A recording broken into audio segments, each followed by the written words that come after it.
अशोक भारती जी, प्रधानमंत्री ने कहा कि गरीबी हटानी है और उनके लिए गरीबी जाती है, तो इसमें क्या गलत कहा है प्रधानमंत्री ने, या इसमें क्या चुनावी स्पीच है, जैसे कि राहुल देव जी ने उसको जो ट्विस्ट एंड टर्न बहुत स्मार्टली दिया कि ये तो चुनावी स्पीच है, हर राजनेता कहता है। अशोक भारती जी क्या है जी दादा, भारतीय जो प्रधानमंत्री जी ने कहा है, उन्होंने बता दिया कि उनका जाति व्यवस्था में पूरा यकीन है। अच्छा, वो गरीबों के नाम की एक नई जाति बना रहे हैं। वो कह रहे हैं ना, गरीब एक जाति है, उनको बाकी जातियों को समझ में नहीं आ रही। उनको यादव समझ में नहीं आ रहे, उनको कुशवाहा समझ में नहीं आ रहे, उनको ब्राह्मण समझ में नहीं आ रहे, उनको तेली समझ में नहीं आ रहे, उनको चमार समझ में नहीं आ रहे, उनको बाकी जातियां समझ में नहीं आ रही, लेकिन गरीबों की जाति बना रहे हैं। ये जाति व्यवस्था ऐसे ही बनी है कि किसी बड़े व्यक्ति ने अपने बड़े ओहदे से कह दिया कि फला फला जाति नई है, तो वो नई जाति बन गई।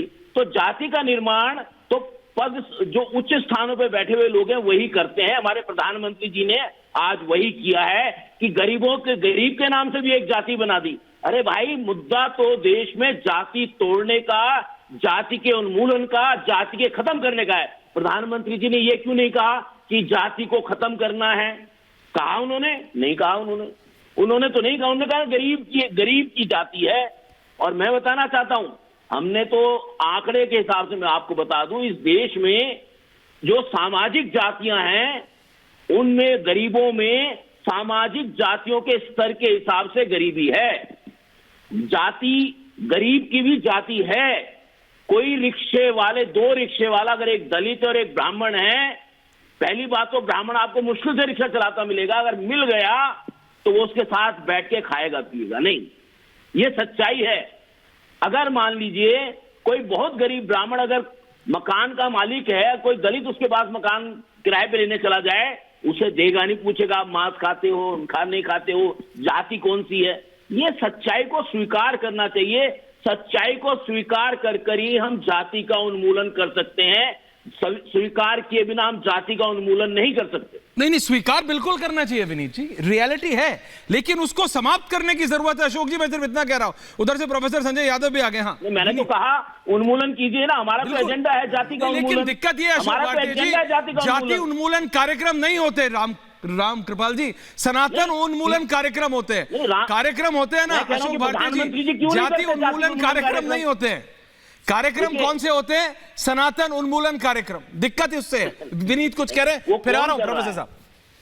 ऐश्वर्या जी, आपको राम राम। मेरे सभी गुनी जन जो मेरे साथ में को पैनलिस्ट हैं उनको भी राम राम, और दर्शकों को भी राम राम।